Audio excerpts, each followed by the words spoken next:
ये सिर्फ रथ नहीं, ये भगवान की सवारी है। इसमें एक एक कील भी मंत्रों से पवित्र की जाती है।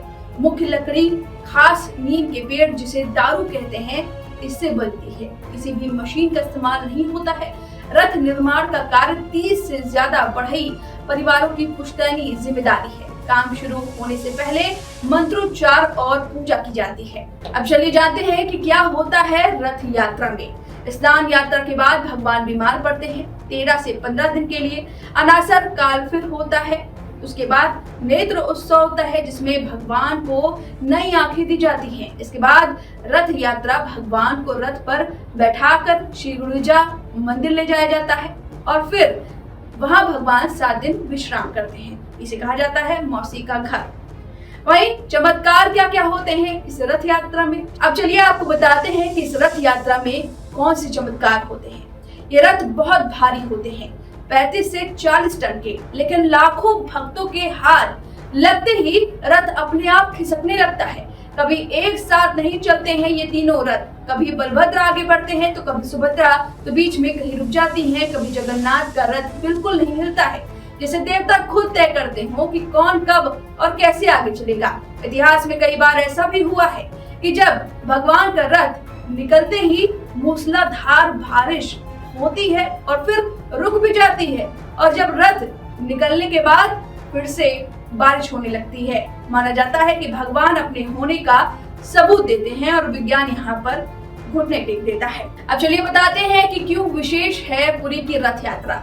ये भारत की सबसे पुरानी चलती मूर्ति यात्रा है। दुनिया की सबसे बड़ी सालाना धार्मिक सभा मानी जाती है।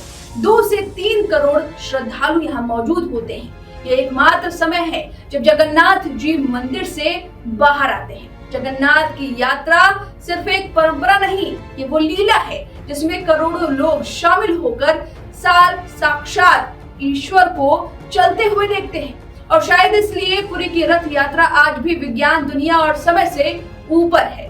भगवान जगन्नाथ की मूर्ति में पलकों का अभाव होता है और आंखें बहुत बड़ी और गोलाकार होती है। वो हर दिशा में, हर समय, हर भाव को देख और समझ सकते हैं, यानी उनका दृष्टिकोण अनंत है, जैसा ब्रह्म का होता है। भगवान जगन्नाथ की मूर्ति में नाक नहीं होती है, कान नहीं होते हैं, हाथ पैर अधूरे हैं, फिर भी भक्त उन्हें सबसे पूरे हैं, सबसे सजीव और सबसे निकट मानते हैं, क्योंकि ईश्वर पूर्णता में नहीं, भावना में होते हैं। इस यात्रा के ठीक एक दिन बाद ही जगन्नाथपुरी में देवश्यामी का एक कार्यक्रम किया जाता है। इस दौरान भक्त मंदिर में खूब पूजा अर्चना करते हैं। इसके बाद भगवान 4 महीने के लिए योग निद्रा में जाते हैं। ये रही रथ यात्रा के बारे में जानकारी। अब बताते हैं वो रहस्य जो आज तक कोई नहीं समझ पाया है।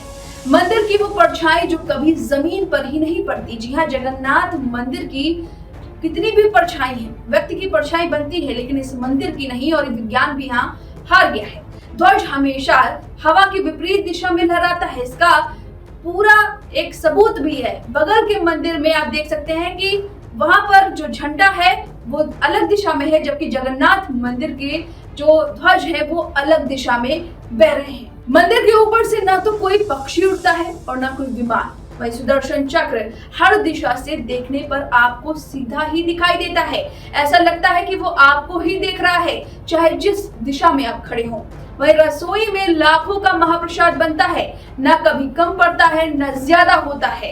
ये विज्ञान नहीं समझ पाया, लेकिन भक्त इसे भगवान की लीला मानते हैं। इस तरह से भगवान जगन्नाथ पुरी की ये रहस्यमयी बातें हैं जिसका आज तक कोई जवाब तो ना मिल सका, लेकिन जो भगवान के भक्त हैं उन्हें ये लीला वो मानते हैं और विज्ञान यहाँ पर नतमस्तक हो जाता है।